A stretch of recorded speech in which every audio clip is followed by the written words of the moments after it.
Homo neanderthalensis. Le premier fossile médiatisé a été retrouvé à Néandertal en 1856, en Allemagne. Depuis, de nombreux fossiles ont été découverts en Europe, au Moyen-Orient et en Asie occidentale. L'homme de Néandertal est l'espèce humaine qui possède le plus gros volume crânien.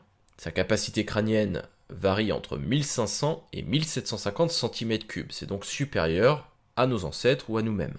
Il n'y a pas de crête sagittale, le front est plutôt fuyant, il y a un bourrelet supraorbitaire au-dessus des yeux, le prognatisme est plutôt réduit, c'est-à-dire que la face n'est pas projetée vers l'avant, l'émail des dents est plutôt épais, et les dents en elles-mêmes sont un petit peu moins graciles que celles des hommes modernes. Pas de menton, puisque ce n'est pas un Homo sapiens. En revanche, il devait bien être bipède.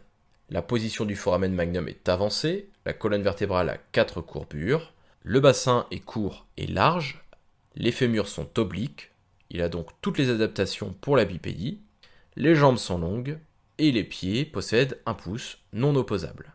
Il devait mesurer entre 1,55 m et 1,65 m et peser entre 70 et 90 kg. Il était plutôt robuste, costaud. Il vivait entre moins 400 000 ans et moins 30 000 ans. Il a donc côtoyé nos ancêtres. Il vivait essentiellement en Eurasie, dans des régions tempérées et froides, et avait une alimentation variée avec des végétaux, des fruits, mais également de la viande.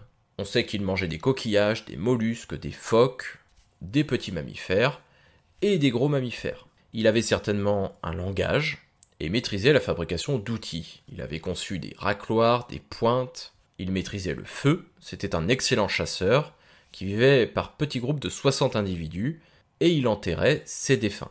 Dans la lignée humaine, on le place comme un contemporain d'Homo sapiens.